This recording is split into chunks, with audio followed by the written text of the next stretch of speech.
Hi, my name is Rachael. And my name is Damaris, and this is our frog dissection. The frog belongs in the phylum Chordata. It is a vertebrate in the amphibia class. The cerebrum is what helps the frog respond to its environment. This is the medulla oblongata, which connects to the spinal cord. Up here is the cerebellum, which helps with coordination and balance. Then we have the optic lobe. This is for vision. Up here is the olfactory lobe, which helps with sense of smell. And these parts are the olfactory tract. Located on the dorsal anterior part of the frog are its eyes. They are perfectly placed to allow the frog to see in different directions without moving its head. Since a frog is an amphibian, it lives on both land and water, and it has a transparent nictitating membrane that protects its eyes while it swims. While the frog is different in the way that it breathes through its skin, it also has a respiratory system similar to ours in the way that it takes in oxygen through its nostrils. The tympanic membrane separates the outer environment from the middle ear. An amphibian does not have an outer ear.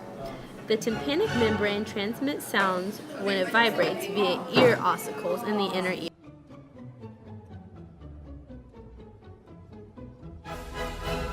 The integumentary system of the frog is made up of its unique skin. Many consider the frog's skin as the original wetsuit. It allows it to live on both land and water. The frog's skin is used for gas and water exchange, and it is in need of constant moisture for its mucus layer. Frogs reproduce oviparously and sexually. The female releases her eggs into the water and the male comes on top. Once the frog is open, we are able to tell it is a female because of all the ovaries right here stored at the ovary site. After moving out the eggs, we could see the oviducts right here, which transport the eggs from the ostia to the uterus.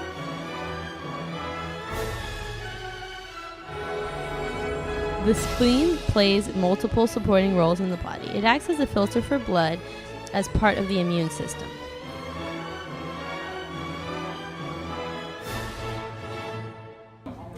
Food enters the mouth and moves through the pharynx into the esophagus, which runs down. The esophagus delivers food from the mouth to the stomach. The stomach right here then secretes acidic juices that break down food into a liquid state. Okay, this is the small intestine. It is the site of nutrient absorption and digestion. It is connected to the pancreas, and connected to the small intestine is the large intestine.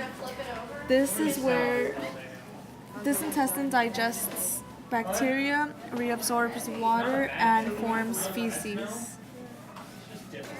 This is the liver. It is the most prominent organ of the body cavity. It has many functions. For example, it metabolizes carbohydrates and fats and produces bile.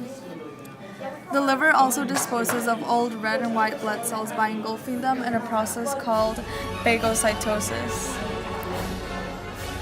The gallbladder is a round pea-green structure under the surface of the right lobe of the liver. It stores and concentrates bile secreted by the liver and delivers it to the duodenum through the common bile duct.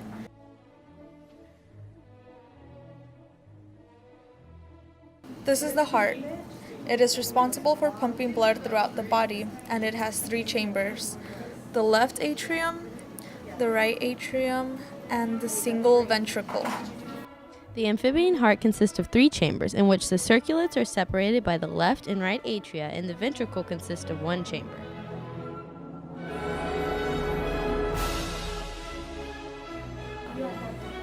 The primary excretory orifice, which is the cloaca, is located right here.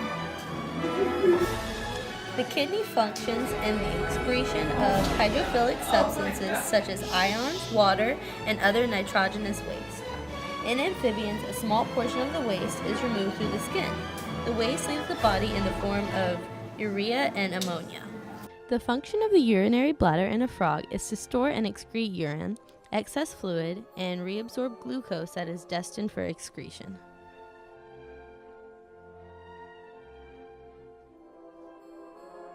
Lungs add oxygen and remove waste gas and carbon dioxide.